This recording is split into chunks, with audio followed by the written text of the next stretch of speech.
We are neither nutritionists or medical providers. The topics discussed on this show are from our own research and experiences. Please consult your medical provider before attempting anything discussed on this show.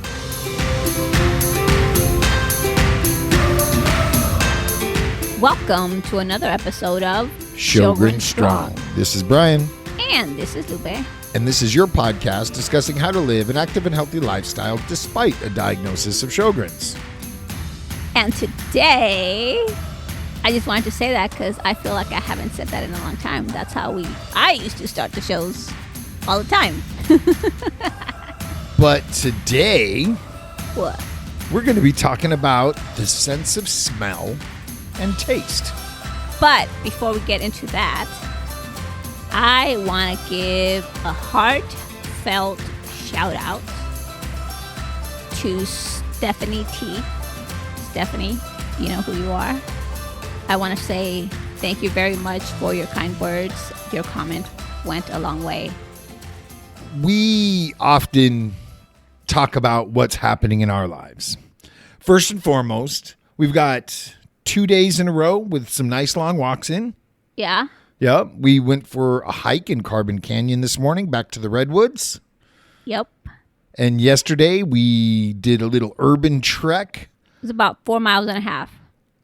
Yesterday. 4.5 miles or 4.5 miles? What's the difference? The way it said. 4.5 miles? 4.5? What's the difference? It's still 4.5. We did 4 miles and 2/4. I mean, as long as it's the same distance, what does it matter how we say it? But we walked up to a local Staples because Lupe needed a new day planner. And then we walked to Starbucks. Mm-hmm. And we had a little coffee. And then we walked home. Mm-hmm. Today was obviously much more our style because it was in the dirt and we were surrounded by trees. It was cool. And there was a lot of ducks. And a lot of duck poop. Those are geese. They have feathers. What's the difference? They're 2 ducks and a half. And there was a lot of geese. And a lot of geese poop that we stepped on. Yeah. Well, that felt good. But anyway, we've been out and about and trying to increase the activity level, having been home for 3 months with not much going on. It's been really hot lately and dry. I mean, I don't know how you feel, Brian, but I feel really dry lately. Yeah, no, it's been dry. We've been running the humidifiers pretty hardcore. But let's get on to today's topic. A couple days ago, Lupe is all excited calling my name. And I go running into the restroom. What's wrong? Can you smell it? And that's typically something you don't want to hear when you run into the restroom. However, she was doing her hair and she sprayed her hairspray. And she has not smelt her hairspray. I guess it's been a long time because I haven't smelled that smell in a long time. And it was because I have curly hair. I usually mousse it every day. If not, it gets all frizzy. So it was my mousse and my hairspray. And I use Suave. And this smell was just, I don't even know how to describe it. It just smelled really good. It was magical. I can't describe it. And I said, yeah, that's your hairspray. But can you smell it? And I said, I smell it every day. Guys, I haven't smelled my mousse and my hairspray that I've been using since junior high school in many, many years because when I smelled it a couple of days ago, I just couldn't believe it. It was such a beautiful smell. So in true form, we jump online and we start doing a little research. And come to find out, when your nose is really, really dry, your sense of smell is diminished. When it's dry to the point to where it's scabbing over, it really decreases the ability to smell. We stopped and thought about what's changed. We've been running humidifiers like crazy because it's been getting hot. And I've been working from home and I have a little one at my desk running all day. And she's been working from home out from under the air conditioner. Yeah. I don't know what it is. Truly, I don't know what it is. I didn't realize my sense of smell was so bad. I knew that my sense of taste had diminished, but I don't know. So is it Sjogren's? Of course it is, because I mean I have heard that from other shogis. I just didn't realize it had affected me so much, because it's not something that happens right away. It happens gradually. So you don't really realize it. Just like, when you need glasses, it just happens gradually. While we were researching, most of these studies, when it came to the sense of smell, also included the sense of taste. And we discovered something kind of interesting, that a decreased level of saliva in the mouth will decrease your sense of taste, with the exception of sweets, because sweets aren't dependent on saliva to still taste sweet. Why is that? I guess it's just the way the mouth's made. I mean, because it does make sense, right? Because what do I crave? I talk about it all the time. Ice cream. What's my crack? Ice cream. Chocolate frosted donuts. I love my Starbucks that I haven't really had because working from home, I don't need to go anywhere, But yeah, Reese's peanut butter cups, anything sweet. So yeah, you're right. And this study was funded by a research and development grant from Northwest Wales NHS Trust. So it is coming out of Wales. And the date on it is December of 2009. But they recommend at the end of this study that these things be discussed with your doctor, because it's a quality of life issue. And if your sense of taste and smell continues to diminish, then your quality of life is diminishing.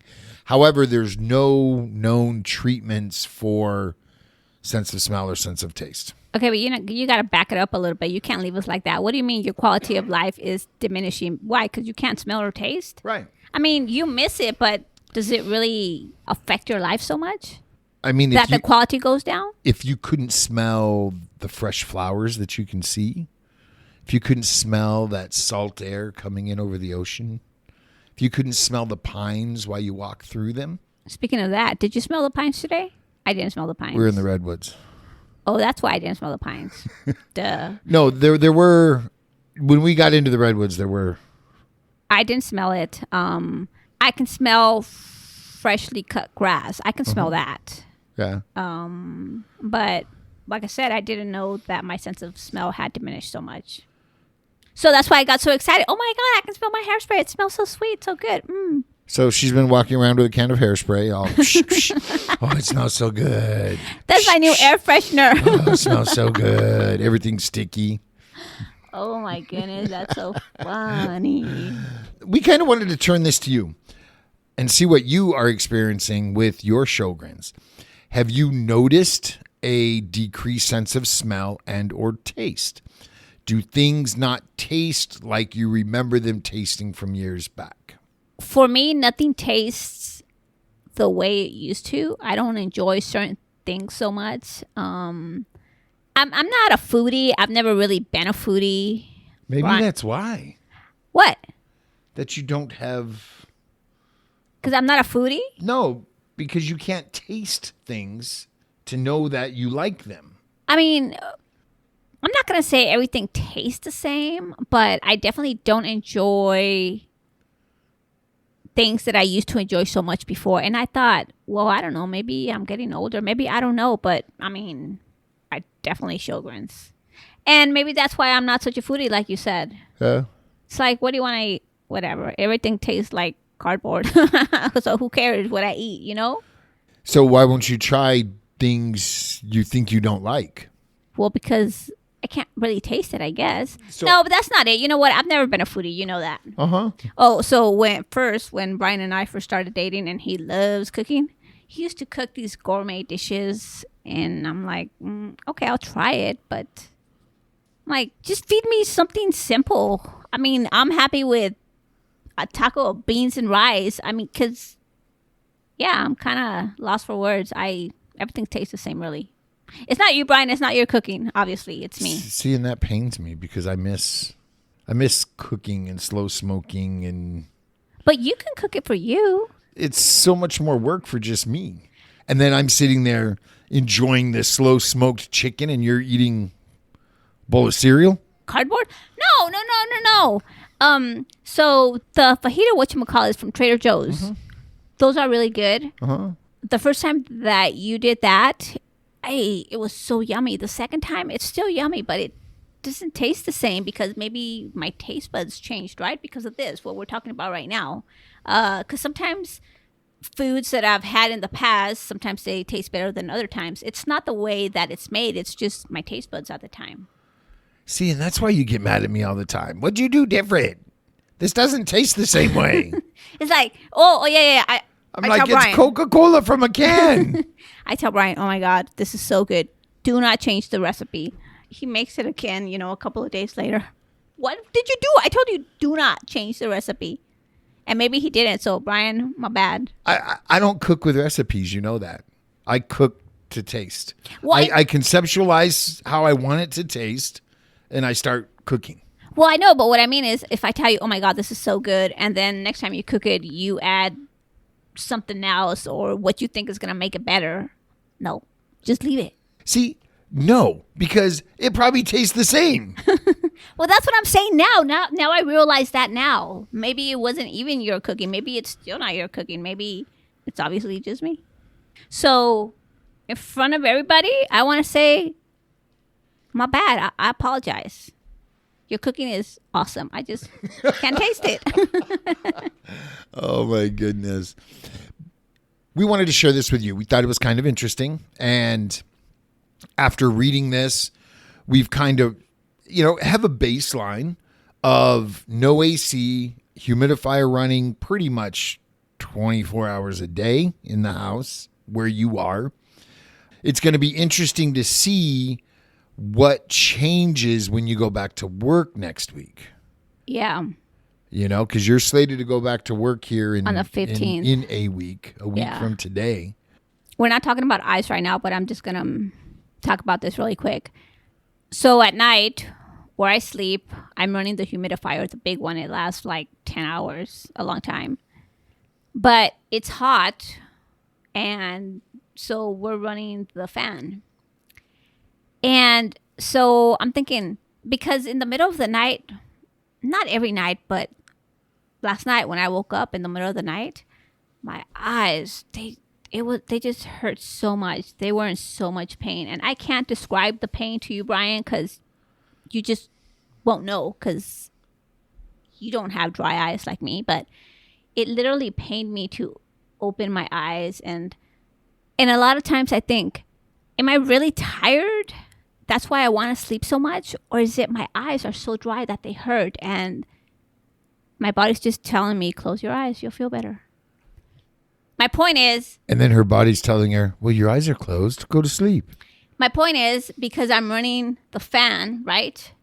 Even though the humidifier's on, the humidifier's helping me. But is the fan canceling it away because it's blowing away the humidity from me? Yeah, so maybe we put the humidifier in front of the fan so it's blowing moist air towards you.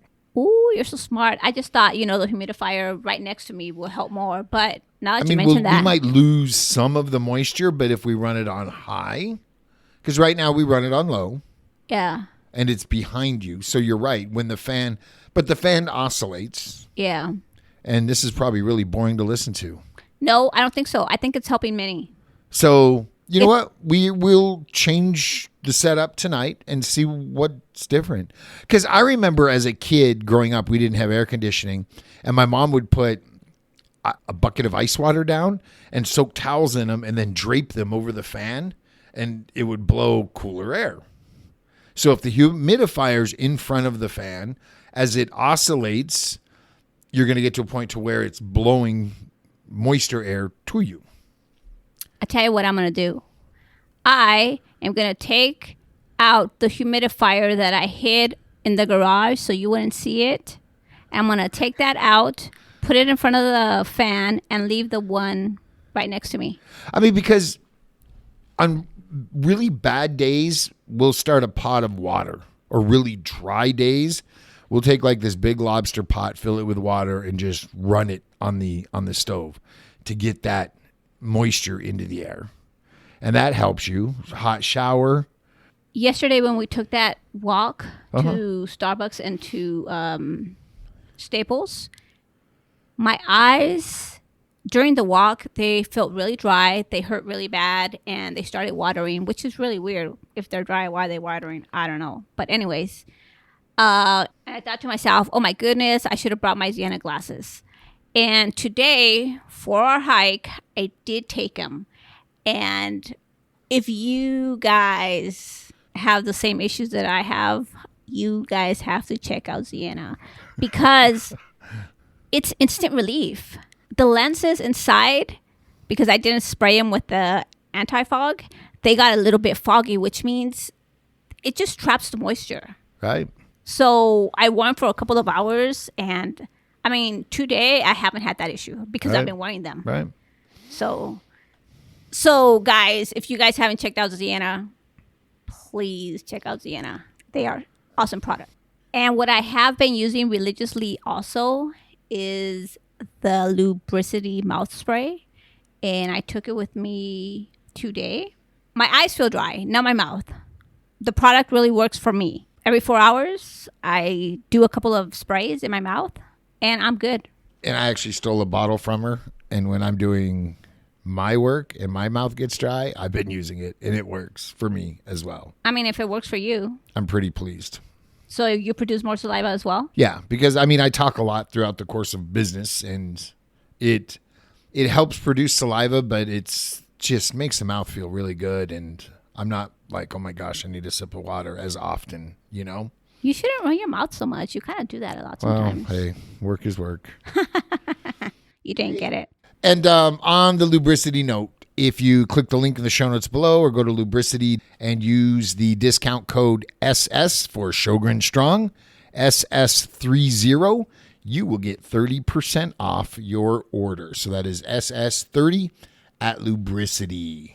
And hey, before we forget, let's talk about the Foundation's patient conference. It's coming up. Yes, the National Patient Conference is going to be in June 26th and 27th. Registration is open now. If you go to sjogrens.org, it is right there on the home page. It is a virtual patient conference, so you will be able to log in online from the comfort of your own home and hear all the wonderful speakers that they have lined up. Again, that is June 26th and 27th. Each day will begin at 1 p.m. and go to 5:15 Eastern Time. So that would be 10 Pacific or 1 p.m. Eastern. I'm so glad they're still having it, but I'm so bummed because I really wanted to experience it in person, in living color, meet everybody. Yeah, next year. You know, because a lot of people had reached out to us, and we were planning to get together, go out for breakfast before the conference, and we're going to walk together. So I'm kind of bummed, but hey, there's always next year, right? Yeah, let me run through some of the speakers. Dr. Scott Lieberman is going to be discussing pediatric Sjogrens. Conquering Sjogrens, What's Next by Steve Taylor, the president and CEO of the foundation. Oral manifestations. There will be a product showcase. And that pretty much concludes day one. Day two, dry eyes, what's new. Integrative medicine, a role for treatment in Sjogrens. Sjogren's research update. How coaching can help. Autonomic nervous system involvement and POTS by Dr. Brent Goodman. And then conference recap and close. So it looks like it's going to be pretty cool. We're looking forward to it. Most definitely. So please let us know what you've experienced with your sense of smell and taste. We would really love to hear. And one of our upcoming episodes is going to be pregnancy, labor, and delivery if you have Sjogrens. Shelby will be returning to the show. She did an episode way back in the beginning, but she is now a labor and delivery nurse and has just moved back to California. And we're excited for that because a lot of people have reached out to us and they want us to talk about it. So we've been doing some research. Well, Shelby, she's the expert here, so we're excited for that show. So that will be coming up probably in a couple of weeks. She's still unpacking and settling in, but that is in the pipeline. I always end the show by saying, sip constantly and stay hydrated. But today, I want to quote my friend Stephanie T, and I want to say, stay safe, healthy, and hydrated.